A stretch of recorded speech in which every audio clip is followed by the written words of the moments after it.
Halo semua pendengar setia Voice 018. Apa kabar? Mudah-mudahan baik-baik aja ya.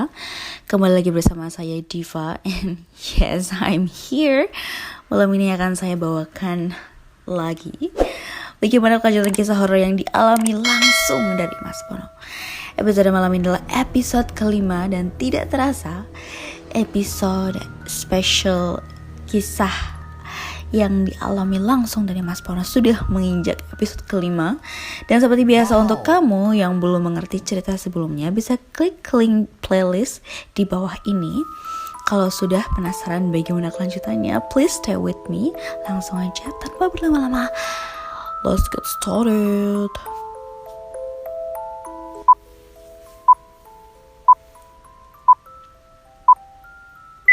Kami sampai di jembatan pasar dengan ditemani suara gemericik sungai yang terdengar sangat jelas dari atas jembatan. Musik sepi. Ya, suara napas terengah-engah kami memberi warna kekhawatiran bagi siapapun yang mendengarnya.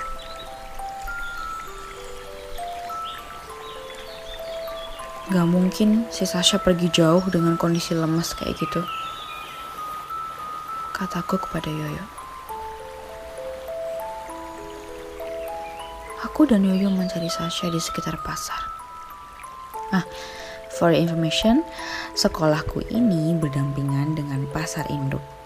Jadi, sebelah utara sekolahku adalah pasar induk di daerah itu. Di belakang pasar itu ada sebuah jembatan kecil, lurus ke tanjakan, ada tikungan, dan setelah tikungan disitulah kosanku berada. Oke, mari kita lanjut. Entah mengapa suasana malam semakin mencekam. Kami hanya mendengar suara derap langkah kaki kami yang berjalan terburu-buru di jalan itu, dengan diiringi oleh suara gemericik sungai di bawah jembatan. Fokus kami hanya ke Sasha. Yang penting Sasha ketemu dulu. Kami mencari Sasha pada jam 11:30 malam. Kondisi pasar yang gelap, sunyi senyap membuat kami sedikit merinding. Dan saya yang membacakan cerita ini juga ikut merinding. Satu-satunya penerangan yang ada di pasar itu ya cahaya senter kami. Pada saat itu memang mohon harap dimaklumi, malam hari pun sumber penerangannya susah. Kami menyusuri setiap sudut pasar tersebut, namun kami tidak menemukan Sasha di sana. Dengan sisa tenaga yang tersisa, setelah mengelilingi pasar yang gelap, kami melanjutkan pencarian di sekolah. Kami lompat pagar sekolah untuk masuk dan aman. Suasana di sekolah lebih seram daripada di pasar. Gelap gulita, diiringi dengan suara jangkrik dan suara ranting-ranting pohon di sekolah. Suara ranting saling beradu karena tiupan angin yang cukup membuat kami merinding pada hari itu. Kami menyusuri setiap ruang kelas.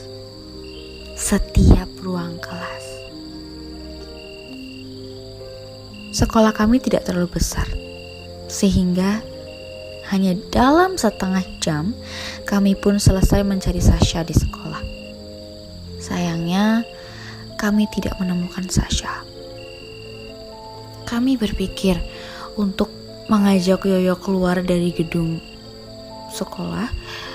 Maksud saya, di sini aku berpikir, bagaimana kalau aku mengajak Yoyo keluar dari gedung sekolah aja. Dan akhirnya kami pulang. Kami menyerah untuk mencari Sasha di sekolah. Melewati jalan keputusasaan. Begitu kami menginjak kaki di jembatan dekat pasar, Yoyo memutuskan untuk berhenti sejenak di jembatan. Yoyo menyindirkan punggungnya lega ke tepi jembatan yang tingginya seperut orang dewasa. Yoyo mengeluarkan bungkusan rokok dari saku celananya dan menawariku sebatang rokok. Aku mengambil sebatang rokok dari tangan Yoyo. Kusandarkan punggungku di tepi jembatan di sebelah Yoyo untuk istirahat dan menghisap sebatang rokok. Setelah sekitar 7 kali hisapan rokok, kami dikagetkan dengan ringtone baby-nya Justin Bieber. Dan ini dari HP-nya si Yoyo. Wajah garang, tapi ringtone handphonenya Justin Bieber baby. Oke. Dan ternyata itu adalah telepon dari Jamal. Jamal memberitahu kalau ia menemukan Sasha. Kami pun akhirnya lari kembali ke tempat di mana Jamal menemukan Sasha. Tebak di mana? Di kos kami, guys. Kalian harus siap mendengar cerita selanjutnya. Kami menemukan Jamal yang sedang berdiri ketakutan di pintu belakang bivet. "Mana Sasha, Cok?" tanya Yoyo pada Jamal, lirih. "Itu di dekat pohon pisang belakang," jawab Jamal, menaikkan dagunya ke arah pintu belakang. Kami bertiga, yaitu aku, Yoyo, dan Jamal, mendekat dengan langkah yang ragu-ragu. Pelan, kami menuju ke pohon pisang belakang rumah kos kami. Dan memanggil Sasha lirih, berharap ada jawaban dari Sasha. Namun Sasha hanya terdiam dan ia tidak menghiraukan panggilan kami. Sasha hanya terdiam dan entah apa, suasana malam itu sangat mencekam. Bahkan kami tidak menghiraukan hal lain selain Sasha. Kami menghentikan langkah di dekat sumur tua yang sudah lama tidak dipakai. Sumur yang sudah dipenuhi dengan lumut. Bahkan air yang ada di dalam sumur itu pun sudah tidak digunakan lagi. Tidak ada satu pun di antara kami yang berani mendekati Sasha. Karena kalau kalian tahu, pada saat itu Sasha yang kami kenal sudah tidak terlihat seperti Sasha yang kami kenal. Jadi begini, ikatan rambut ekor kuda yang sudah menjadi ciri khas Sasha malam itu pun ya udah seperti lenyap aja. Tidak terlihat seperti ikatan rambutnya yang seperti biasanya.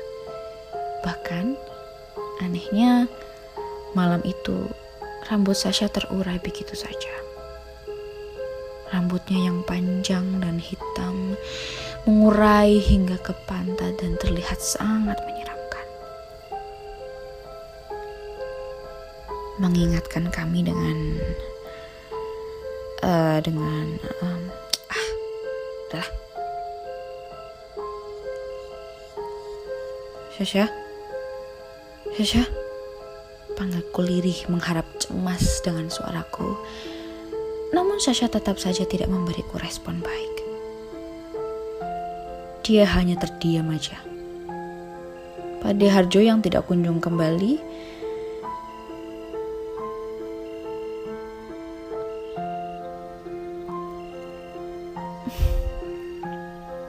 membuat kami harus memutuskan sesuatu.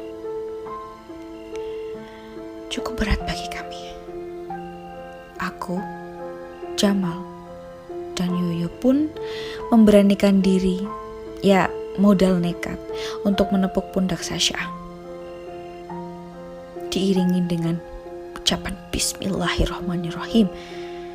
Dalam hati kami yakin, dengan mantap, kami tepuk pundak Sasha lirih. Daripada disebut lirih, lebih tepatnya pelan. Kami semua terkejut dibuatnya. Tatapan Sasha pada saat waktu itu terlihat seperti seorang ibu yang merindukan anaknya untuk kembali. Matanya melotot, menyiratkan amarah seperti seolah kami adalah orang yang menculik anaknya.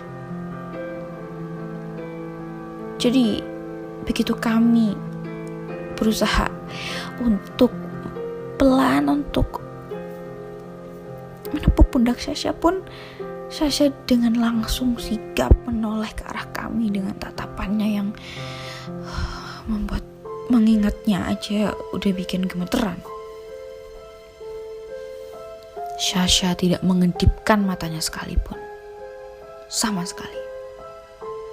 Saat memandang ke arah kami, wajahnya yang terlihat pucat pada malam itu mengisyaratkan kebencian dan membuat kami semakin takut dan rasanya ya udah gitu ingin lari menjauh aja. Namun kami tidak mungkin meninggalkan Sasha dalam kondisi seperti itu. Setidaknya kami harus menunggu dan menahannya sampai Pak Harjo dan Aan kembali.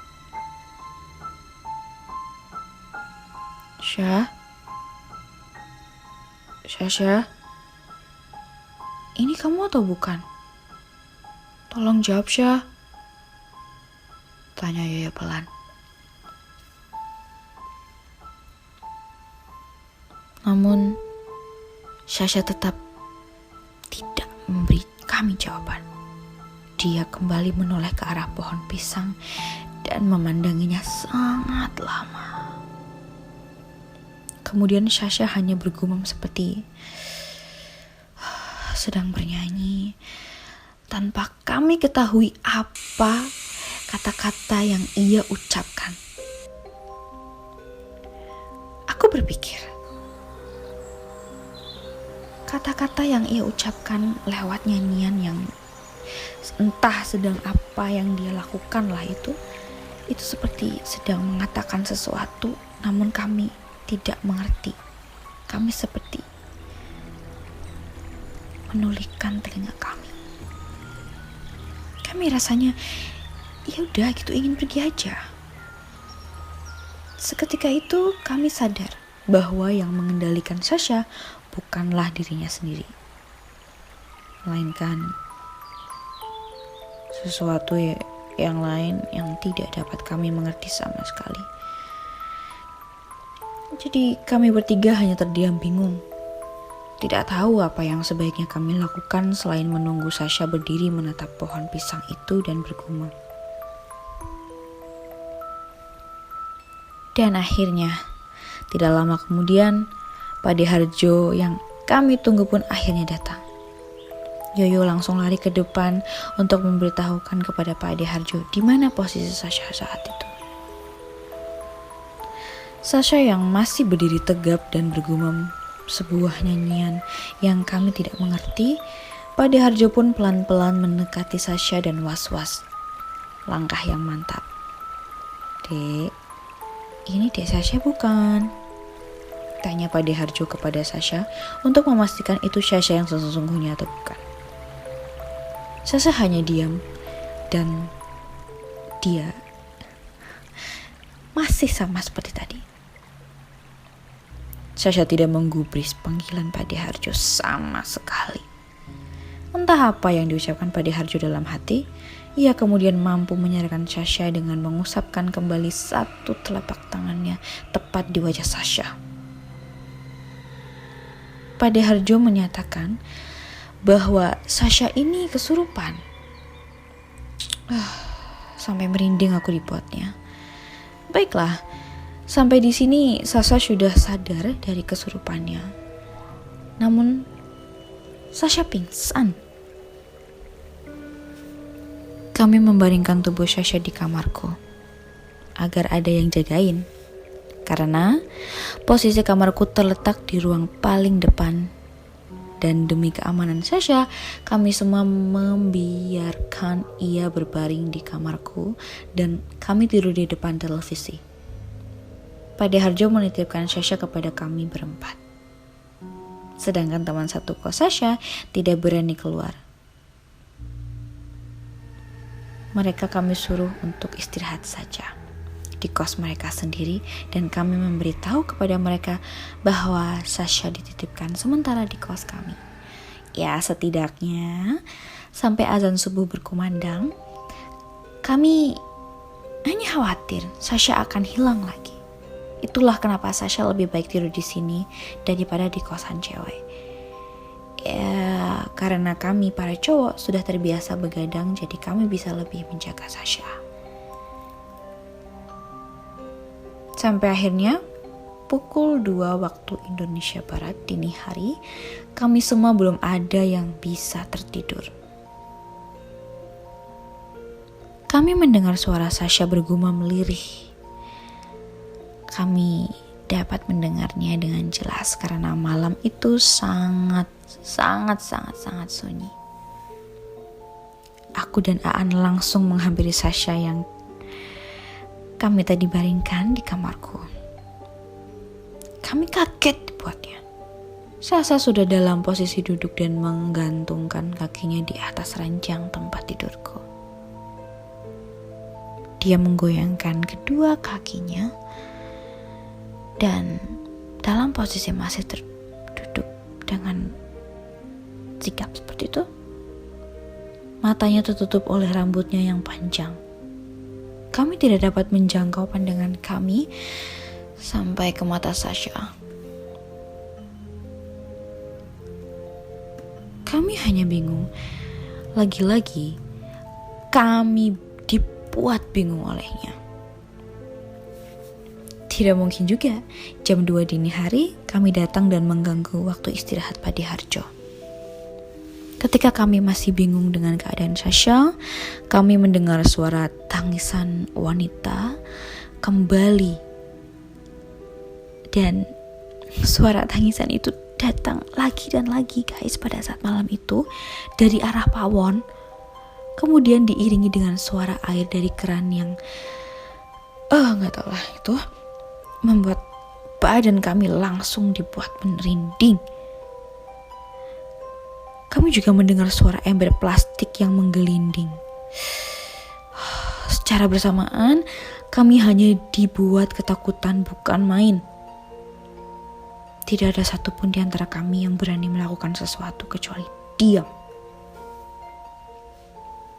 Diam, memaku, seperti orang bodoh.